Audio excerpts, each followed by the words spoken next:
So this is a first for me, and I wanted to drop in this morning because I wanted to share how I can help ambitious females, entrepreneurs, leaders, coaches, to be able to take back control of their life and be able to beat the burnout and stress and imposter traps that we often fall into. And the reason why I know this is because I have been a female executive leader. I was for over 23 years, and unfortunately, despite me getting very successful within the organization, I did fall into those traps. And of course, now I want to use this to be able to help others to be able to escape them altogether. And of course, why wouldn't I want to start with young, ambitious female leaders, entrepreneurs and founders? Because after all, they're the next generation. And why do we want them to actually fall into the traps that we've fallen into ourselves? So the question is how do we do that? Now, what's really important to recognize is that stress is not a sign of weakness. It's a sign of trying to remain strong for too long. Now, this actually come from a quote that's come from someone that's unknown, but it's a very, very important thing to consider. Now, here's the thing. There are 5 key challenges that actually create this stress and anxiety and burnout. And let's start with the first one. They've got this lack of work-life balance. And then when you've got a lack of work-life balance, it means that you start to struggle to maintain a healthy work life. You're feeling exhausted and you start feeling overwhelmed. You know, you see it as the image. I don't know whether you've seen one where you've got this woman sort of juggling loads of plates, and they've got sort of football they're taking them to. They're going to events. They're organising meetings. You know, they're in work. You know, they're taking on everybody else's problems and trying to help everybody. Interestingly, not so much the other way round, but people knock on their door and they're the ones that everybody's going towards. And that's why they start becoming even more exhausted and more overwhelmed. And then, of course, they've got unrealistic expectations. I don't know how many female leaders, entrepreneurs and coaches that I've spoken with, and one of the things that they say is that they compare themselves to other people. They compare themselves to other people within the organisation. They see the successes of others on social media, and they're expecting to have, you know, these incredible results just overnight. And as a result, their high expectations that they have, they think that they need to prove it to their employees, their colleagues, their clients. And of course, this then it leads to increased stress levels and feelings of inadequacy when they don't achieve the results that they want to achieve. And then, of course, we've got the self-doubt, that little voice that's in their head, whispering away. And many women experience that sense of self-doubt in the workplace. You know, this is where the whole imposter syndrome comes in. They're not quite sure how they've managed to get into the role that they're in, to be quite honest. And as a result, when they're in that role, they're always trying to prove themselves with others, volunteering for everything. And of course, that then means that their priorities start to increase and they have loads and loads of tasks. And that's where the juggling, loads of activity comes into space again. And when you've got that feelings of an imposter, the self-doubt kicks in even more. And it discourages you to be able to move and shine within the organisation, because that little ear whispering in you, a little ear whispering, and that little voice whispering in your ear. And then, of course, we've got the wonderful perfectionism, wanting to have absolute perfectionism in all we do. And we set unrealistic expectations of ourselves. And that, of course, will lead to unnecessary stress and burnout. You know, we want this 100% perfection to achieve things. Now, the interesting thing is that men within organisations, they apply for job roles, even if they've only got 50% of the criteria for that job role. And yet with women, we have to have an excess of 85%. Which means that we don't apply for jobs and opportunities within organisations or outside of an organisation, which we lose out on those opportunities. So we can't blame others that we've not actually been successful, because we're not trying to shine in a light that we deserve to be in, because we doubt ourselves and our core capabilities. So that's perfectionism. And then, of course, we've got that limited support system. We don't have a strong network of people to turn to for advice and support, whether that's mentors, coaches, people that can lift you up. It can then make you feel isolated and alone. And of course, the problem is that when you're in an environment where it is predominantly men, a male-orientated environment, of course, they create their own personal network. They've got, and I hate to use the phrase, the boys' clubs, because they can connect with their peers, senior people within the organization, because they've got things that are in common, whether it be with football, golf, or racing, or just going to events together that women may not necessarily want to participate in. And of course, you're not having the conversations that you would have with those individuals and building the relationships in the same way. But it is fundamental to build those networks. So, I would invite you to go and reach out, whether it's in networking groups, groups where there are areas that you want to shine within an organization, or, just try and have a cup of coffee or a virtual coffee with someone, a connection that you think can help you within your network. And it's not about taking from them, it's developing relationships with those individuals. And of course, those individuals, you might be able to connect with other people. And remember, you don't know who's in the room with you. Don't make assumptions about individuals that are in the room with you, because believe you me, some of the most unlikely characters can be the character that can move you forwards within your network. So please turn to other people for advice. Find a mentor within an organization. And there's nothing wrong with reaching out to someone even more senior to you within the organization and saying, look, this is what I want. This is the opportunity that I want to have in this organization. And I'd really love your advice and guidance to achieve that. And trust me, they would admire you for actually reaching out to them, shall I say, and asking for that advice. And equally, they'd feel proud that they were able to help someone to move forwards, because I know that they've had someone within their network that's helped them grow and helped them shine. So please, I invite you to go and reach out to someone that you think can help you within the organisation. And of course, one of the other things that you need to consider, I believe that what you think people perceive you as isn't necessarily what's real. You have this perception of what people think you are, and it's quite often not true. And when I say that, the self-doubt that you have, the self-belief, what people think about you, it's certainly not true. So, one of the things that I encourage people to do is maybe get a 360, whether it's the people that you report into, people, your peers that you work in other organisation, or people that may actually work for you. Ask them what they think are your strengths, what are your great characters, how you help others, and also where there's opportunities to improve, because where there are opportunities to improve, you can make and shift those changes. But what's more important is that when you've discovered the skills and capabilities that you are good at, then enhance them, focus on those, focus on the things that you're really good at, and try to shine within the organization with those strengths. Now, here's another thing. There are three big misconceptions that female executives, leaders, entrepreneurs, coaches have about burnout, stress, and imposter syndrome. So quite often they feel alone.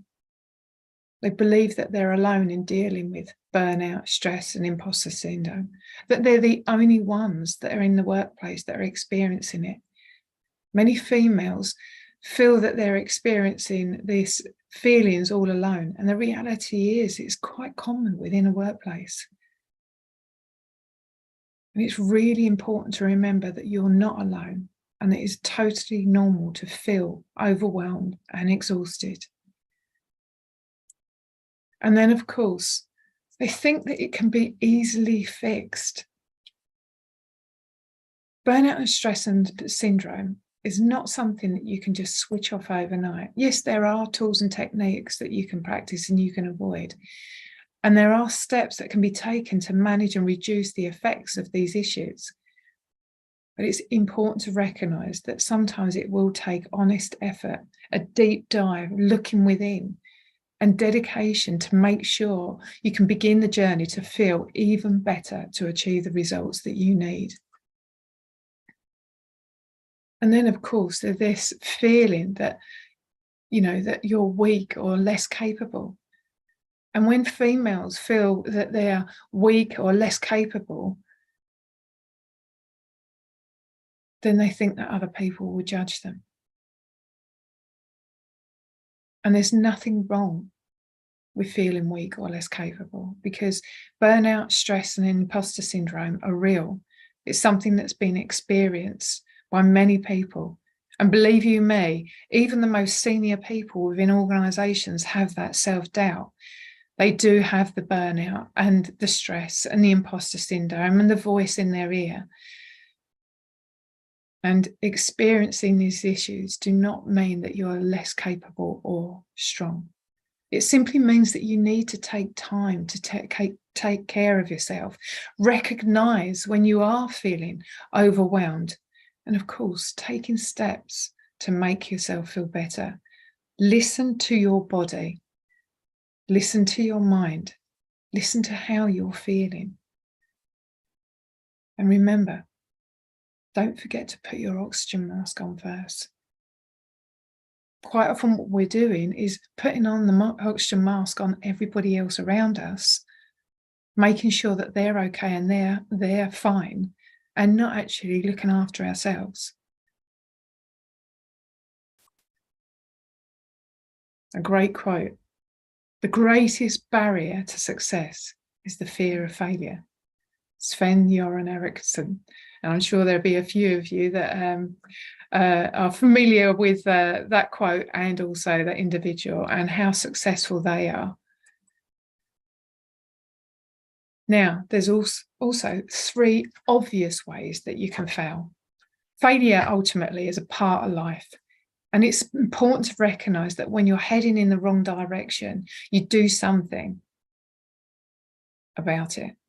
And knowing those 3 obvious ways that can fail can help you to recognise where you need to make change within your organisation, or make change with yourself.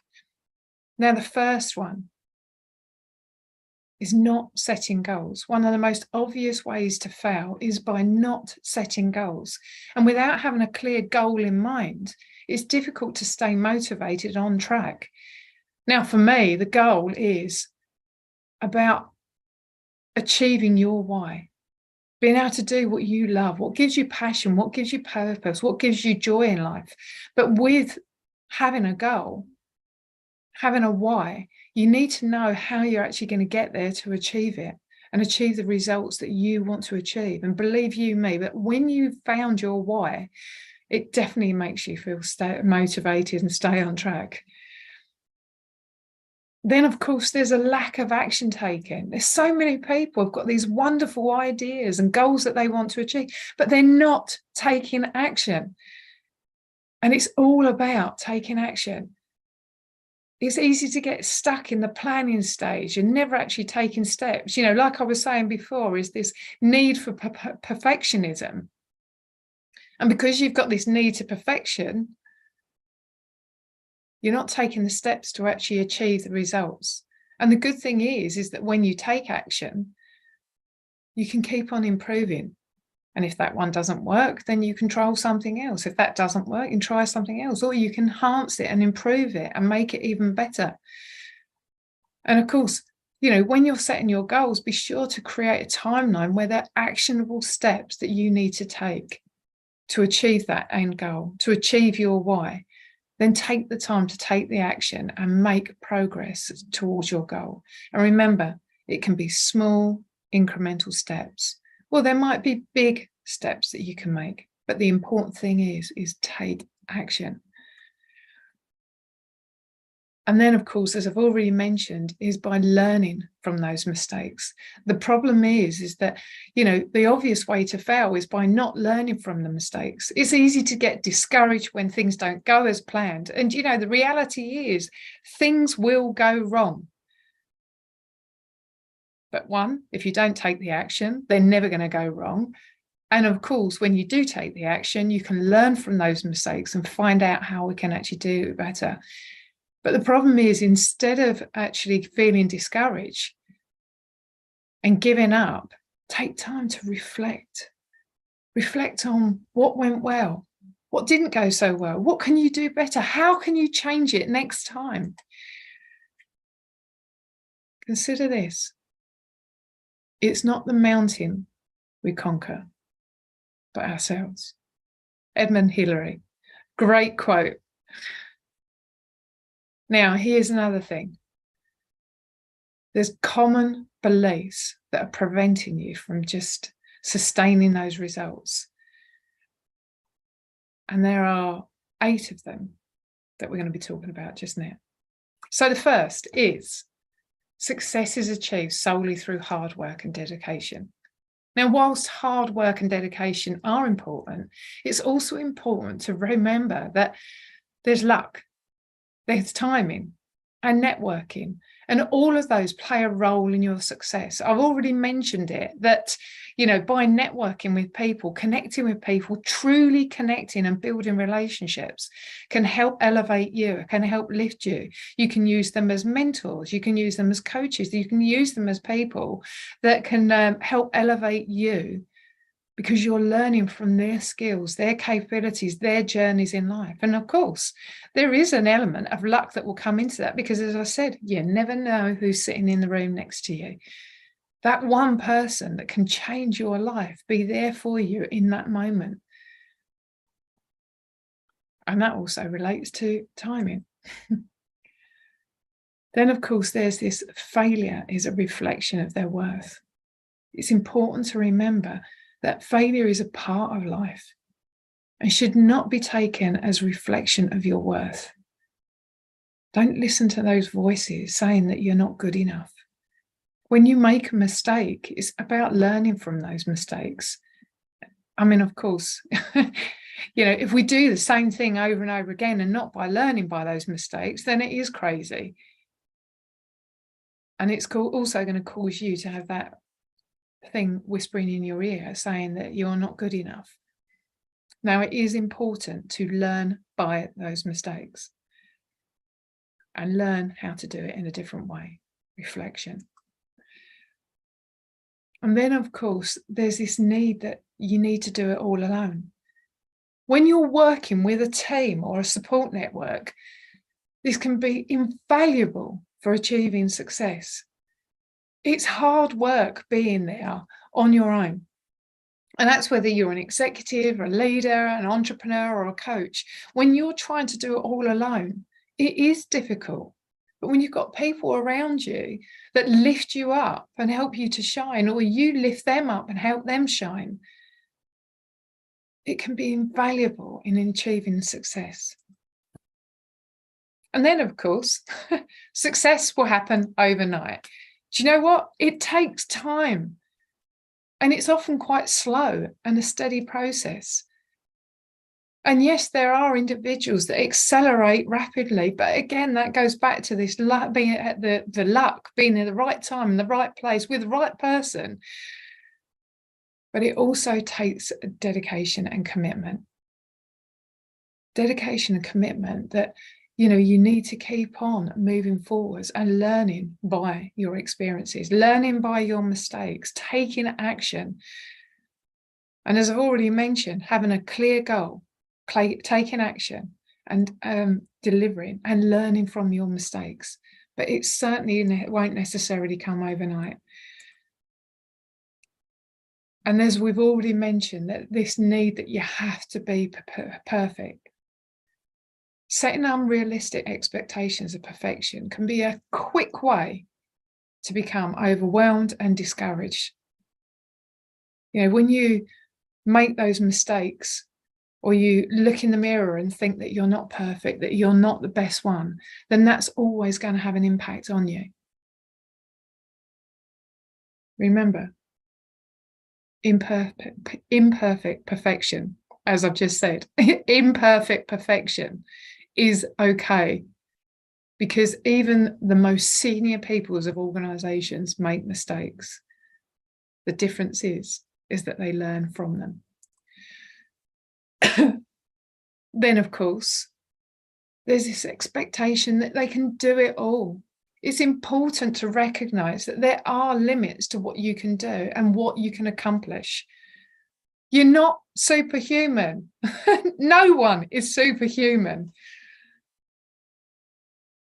So don't expect to do everything all at the same time. Identify one thing to focus on and make sure you take action to achieve it. Then focus on the next thing and achieve that. Let's use this as an example. Right. Unfortunately, my dear brother, John, he died very suddenly last May. And obviously, it was one of the hardest things in my life and my family, and your parents should never see, my mum and dad should never have seen that. And it's tough. It is tough to watch that.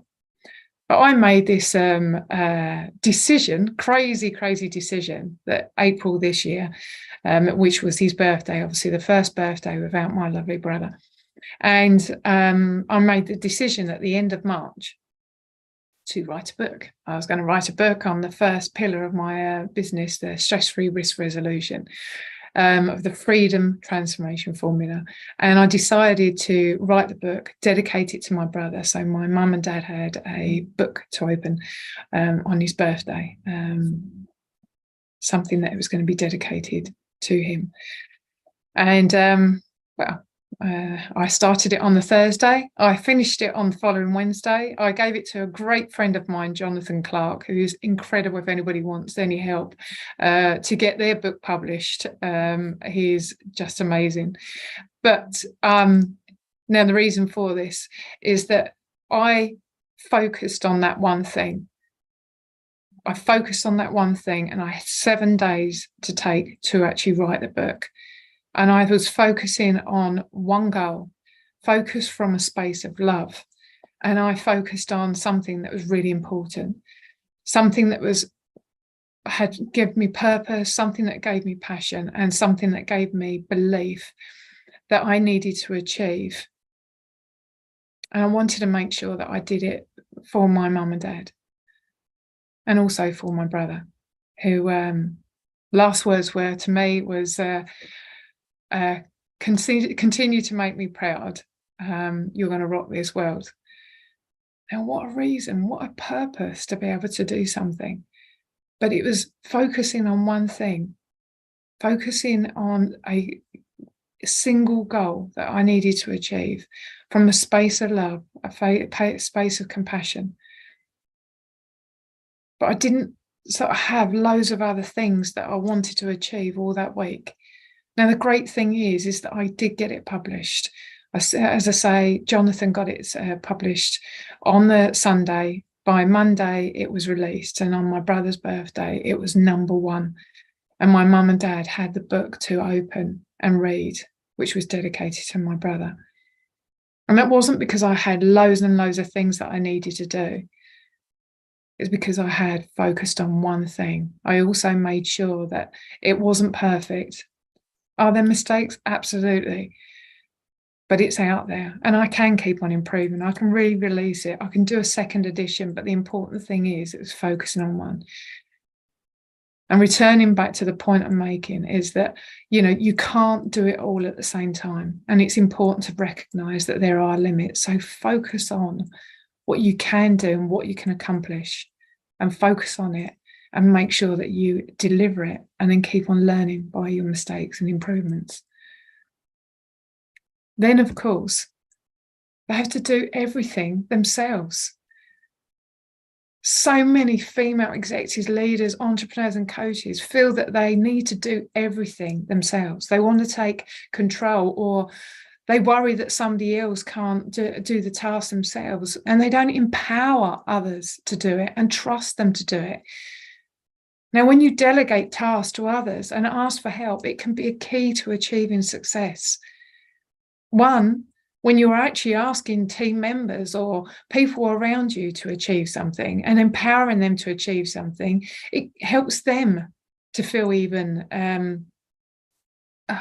more empowered, more confident. They feel that you trust them to get on and do the tasks without needing their help. So I invite you. It's okay to delegate tasks and ask for help and ask for support. And then finally, that you have to be an expert in everything that you do. You don't have to know everything, and it's okay to ask for help. There are skills and capabilities that we don't have, and we need to accept that. So focus on the things that you're really good at and shine within the organization, because that's what people will see. When you volunteer for everything, no matter whether it's your capability or not, and you don't do it right, then that's what you'll be judged on. So I invite you, focus on what you're good at, focus on the skills that you have and the capabilities you have. And you know what? When there's an opportunity for people to volunteer for tasks within a room, don't put your hand up unless it's something that's your true skill and capability. Now, I'm not saying never, ever ask to do anything. That's not what I'm saying at all. But shine in the light that you are really good at. And that light will shine on you as well. And that's where other people recognize you with your skills and capabilities. Now, maybe you've heard this phrase before. Success is not final. Failure is not fatal. It is the courage to continue that counts. Winston Churchill. Now, what immediate action steps can you get results from? And how can you achieve that? The steps to success, okay? So there are 3 key steps that you can take, okay? First of all, break down your goal. So when you know what your goal is, what it is that you want to achieve, break down your goals, okay? And be able to break down them in a way that's clear, gives you clarity. When they're smaller, they're more achievable tasks. And this will obviously help you to stay motivated and make progress. So remember, small incremental steps. And as you tick those off in a list, then it shows that you're achieving results, and it stops having this big elephant in the room and making you feel even more overwhelmed. Second, track your progress. When you track your progress and celebrate your success along the way, this will help you to stay motivated and on track. Because one of the biggest mistakes I see with female executives, leaders, entrepreneurs, coaches is that, as I've already mentioned, they see this big elephant in a room, they don't track their results, and they don't celebrate their success. All they see is the mistakes or the amount of work that there is along the way. But when you actually break it down into the small steps, you mark them off individually and celebrate those successes each day, then that will keep you motivated and on track. Third, ask for help. Don't be afraid to ask for help. Build a strong network of people who can offer you the support and guidance. And it will be invaluable, trust me. And again, when you do ask for help, then of course it makes others feel better that you've asked for them. It makes them feel value and valuable. So, and it's also going to create a strong network of people to be surrounded by.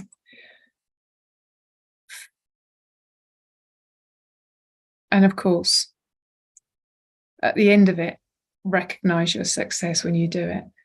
So here's the thing. Failure can be an inevitable part of your life, but it's important to recognize that when you're heading in the wrong direction and taking the necessary steps to take action.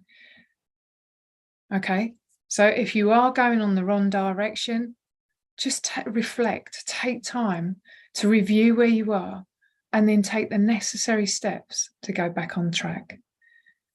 2, knowing the 3 obvious ways to fail and the 3 immediate action steps to get results can help you to stay focused and motivated and energized. And of course, set goals, break them down into achievable tasks, track your progress and ask for help. And when it's needed, follow the steps and you can take back control of your success and get the results that you need to achieve. So anyway, my name is Keely Woolley and I am the founder and executive coach, trainer and leader of the Metamorph for Success Inspiring Leadership Endeavour. And remember, it's a journey, not a race. So take time, practice self-care, self-love, be kind to yourself. Remember, we're not perfect. Remember, we have a network of people that can help us.